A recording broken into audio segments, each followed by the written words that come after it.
ಅಂತಾರಾಷ್ಟ್ರೀಯ ಸಂಬಂಧಗಳ ಸೈದ್ಧಾಂತಿಕ ಅಂಶಗಳು ಈ ಒಂದು ವಿಷಯದ 2, 5 ಮತ್ತು 10 ಅಂಕದ ಪ್ರಶ್ನೆಗಳನ್ನು ನೋಡೋಣ.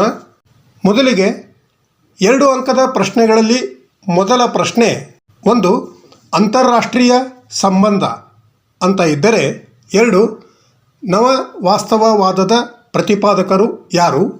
3 ಅಂತಾರಾಷ್ಟ್ರೀಯ ಸಂಬಂಧದಲ್ಲಿ ವಾಸ್ತವವಾದ ಸಿದ್ಧಾಂತ ಎಂದರೇನು ಅಂತ ಇದ್ದರೆ ಪ್ರಶ್ನೆ 4 ಉದಾರವಾದ ಎಂದರೇನು? 5 ನವ ಉದಾರವಾದ ಎಂದರೇನು? 6 ಚೌಕಾಸಿ ಸಿದ್ಧಾಂತ ಎಂದರೇನು ಅಂತ ಇದ್ದರೆ ಪ್ರಶ್ನೆ 7 ಸಂವಹನ ಸಿದ್ಧಾಂತದ ಪ್ರತಿಪಾದಕರನ್ನು ಹೆಸರಿಸಿ ಅಂತ ಇದೆ. 8 ಅವಲಂಬನೆ ಸಿದ್ಧಾಂತ ಎಂದರೇನು? 9 ಸ್ವಾವಲಂಬನೆ ಸಿದ್ಧಾಂತ ಎಂದರೇನು? 10 ಸ್ವಾವಲಂಬನೆ ಸಿದ್ಧಾಂತವನ್ನು ಪ್ರತಿಪಾದಿಸಿದವರು ಯಾರು ಅಂತ ಇದ್ದರೆ 11 ಸ್ತ್ರೀವಾದ ಸಿದ್ಧಾಂತ ಎಂದರೇನು? 12 ಕ್ರೀಡಾ ಸಿದ್ಧಾಂತದ ಪ್ರತಿಪಾದಕರು ಯಾರು ಅಂತ ಇದ್ದರೆ 2 ಅಂಕದ ಕೊನೆಯ ಪ್ರಶ್ನೆ 13 ನಾಗರಿಕತೆಗಳ ಘರ್ಷಣೆಯ ಸಿದ್ಧಾಂತದ ಪ್ರತಿಪಾದಕರು ಯಾರು ಅಂತ ಈ ತೆರನಾಗಿ 2 ಅಂಕದ ಪ್ರಶ್ನೆಗಳಿವೆ. ಇವುಗಳಲ್ಲದೆ ಈ ಒಂದು ವಿಷಯದಲ್ಲಿ ಇರುತ್ತಿರುವಂಥ ಎಲ್ಲ ಸಿದ್ಧಾಂತಗಳ ಅರ್ಥ ಮತ್ತು ಅವುಗಳನ್ನು ಪ್ರತಿಪಾದಿಸಿದಂಥ ವ್ಯಕ್ತಿಗಳು ಯಾರು ಎಂಬುದರ ಬಗ್ಗೆ ನೋಡಿಕೊಳ್ಳಿರಿ. ಇನ್ನು 5 ಅಂಕದ ಪ್ರಶ್ನೆಗಳು. ಮೊದಲ ಪ್ರಶ್ನೆ 1 ಅಂತಾರಾಷ್ಟ್ರೀಯ ಸಂಬಂಧಗಳಲ್ಲಿನ ಸಿದ್ಧಾಂತಗಳ ಸ್ವರೂಪವನ್ನು ವಿವರಿಸಿ. 2 ಅಂತಾರಾಷ್ಟ್ರೀಯ ಸಂಬಂಧಗಳಲ್ಲಿನ ಸಿದ್ಧಾಂತಗಳ ಮಹತ್ವವನ್ನು ವಿವರಿಸಿ. 3 ನವ ವಾಸ್ತವವಾದ ಸಿದ್ಧಾಂತದ ಗುಣ ಮತ್ತು ಅವಗುಣಗಳನ್ನು ಚರ್ಚಿಸಿರಿ. 4 ವಾಸ್ತವವಾದದ ಹಿನ್ನೆಲೆ ಮತ್ತು ಪ್ರಾಮುಖ್ಯತೆಗಳನ್ನು ವಿವರಿಸಿರಿ. 5 ಉದಾರವಾದ ಮತ್ತು ನವ ಉದಾರವಾದದ ಮೂಲಭೂತ ವಿಚಾರಗಳನ್ನು ಚರ್ಚಿಸಿರಿ ಅಂತ ಇದ್ದರೆ ಪ್ರಶ್ನೆ 6 ಮಾರ್ಕ್ಸಿಸ್ಟ್ ಸಿದ್ಧಾಂತದ ಗುಣದೋಷಗಳನ್ನು ಚರ್ಚಿಸಿರಿ. 7 ನವ ಉದಾರವಾದದ ಹೊರಹೊಮ್ಮುವಿಕೆಗೆ ಕಾರಣಗಳನ್ನು ವಿವರಿಸಿರಿ. 8 ಮಾರ್ಕ್ಸ್ವಾದಿ ಸಿದ್ಧಾಂತದ ಮೂಲಭೂತ ತತ್ವಗಳನ್ನು ವಿವರಿಸಿರಿ. 9 ಅಂತಾರಾಷ್ಟ್ರೀಯ ಸಂಬಂಧದಲ್ಲಿ ನವ ಮಾರ್ಕ್ಸ್ವಾದಿ ಸಿದ್ಧಾಂತದ ಗುಣಗಳನ್ನು ವಿವರಿಸಿರಿ.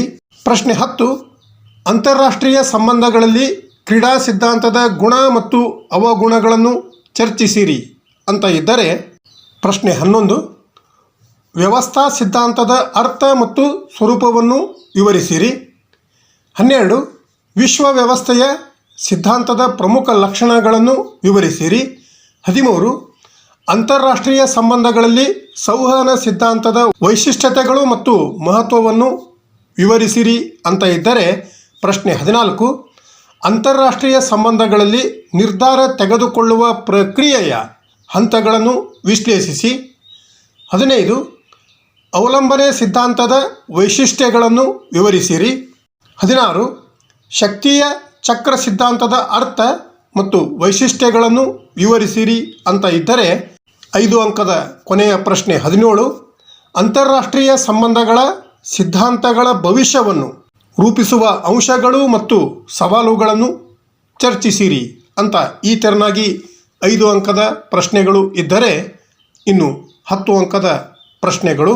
ಮೊದಲ ಪ್ರಶ್ನೆ 1 ಅಂತಾರಾಷ್ಟ್ರೀಯ ಸಂಬಂಧಗಳಲ್ಲಿನ ಸಿದ್ಧಾಂತಗಳನ್ನು ವಿವರಿಸಿರಿ ಅಂತ ಇದ್ದರೆ 2 ಅಂತಾರಾಷ್ಟ್ರೀಯ ಸಂಬಂಧಗಳಲ್ಲಿ ಶಾಸ್ತ್ರೀಯ ಚರ್ಚೆಯ ವಿರುದ್ಧ ವೈಜ್ಞಾನಿಕ ಚರ್ಚೆಗಳನ್ನು ವಿಶ್ಲೇಷಿಸಿ. 3 ವಾಸ್ತವವಾದ ಮತ್ತು ನವ ವಾಸ್ತವವಾದ ನಡುವಿನ ವ್ಯತ್ಯಾಸ ಅಂದರೆ ಹೋಲಿಕೆಗಳನ್ನು ಚರ್ಚಿಸಿರಿ. 4 ವಾಸ್ತವವಾದ ಸಿದ್ಧಾಂತದ ಇತಿಹಾಸ ಮತ್ತು ಸವಾಲುಗಳನ್ನು ಚರ್ಚಿಸಿರಿ ಅಂತ ಇದ್ದರೆ ಪ್ರಶ್ನೆ 5 ಅಂತಾರಾಷ್ಟ್ರೀಯ ಸಂಬಂಧಗಳಲ್ಲಿ ನವ ಮಾರ್ಕ್ಸಿಸ್ಟ್ ಸಿದ್ಧಾಂತದ ಕೊಡುಗೆಗಳನ್ನು ಕುರಿತು ಪ್ರಬಂಧ ಬರೆಯಿರಿ. 6 ಉದಾರವಾದ ಮತ್ತು ನವ ಉದಾರವಾದದ ಗುಣಲಕ್ಷಣಗಳು ಮತ್ತು ಮಹತ್ವವನ್ನು ವಿವರಿಸಿರಿ ಅಂತ ಇದ್ದರೆ ಪ್ರಶ್ನೆ 7 ಅಂತಾರಾಷ್ಟ್ರೀಯ ಸಂಬಂಧಗಳಲ್ಲಿ ಚೌಕಾಸಿ ಸಿದ್ಧಾಂತದ ಗುಣ ಮತ್ತು ದೋಷಗಳನ್ನು ಚರ್ಚಿಸಿರಿ. 8. ವ್ಯವಸ್ಥಾ ಸಿದ್ಧಾಂತ ಮತ್ತು ವಿಶ್ವ ವ್ಯವಸ್ಥಾ ಸಿದ್ಧಾಂತದ ನಡುವಿನ ಸಂಬಂಧವನ್ನು ವಿವರಿಸಿ. 9.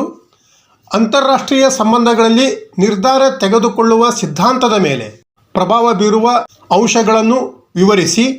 ಪ್ರಶ್ನೆ 10. ಅಂತಾರಾಷ್ಟ್ರೀಯ ಸಂಬಂಧಗಳಲ್ಲಿ ನಿರ್ಧಾರ ತೆಗೆದುಕೊಳ್ಳುವ ಸಿದ್ಧಾಂತದ ಗುಣ ಮತ್ತು ದೋಷಗಳನ್ನು ಚರ್ಚಿಸಿರಿ ಅಂತ ಇದ್ದರೆ. ಪ್ರಶ್ನೆ 11. ಅಂತಾರಾಷ್ಟ್ರೀಯ ಸಂಬಂಧಗಳಲ್ಲಿ ಅವಲಂಬನೆ ಸಿದ್ಧಾಂತದ ಮಹತ್ವ ಮತ್ತು ನ್ಯೂನತೆಗಳನ್ನು ಚರ್ಚಿಸಿರಿ. 12. ಅಂತಾರಾಷ್ಟ್ರೀಯ ಸಂಬಂಧಗಳಲ್ಲಿ ಸ್ಯಾಮ್ಯುಯಲ್ ಪಿ ಹಂಟಿಂಗ್ಟನ್ ಅವರ ನಾಗರಿಕತೆಗಳ ಘರ್ಷಣೆಯ ಸಿದ್ಧಾಂತದ ಕೊಡುಗೆಗಳನ್ನು ಕುರಿತು ಪ್ರಬಂಧ ಬರೆಯಿರಿ. ಪ್ರಶ್ನೆ 13.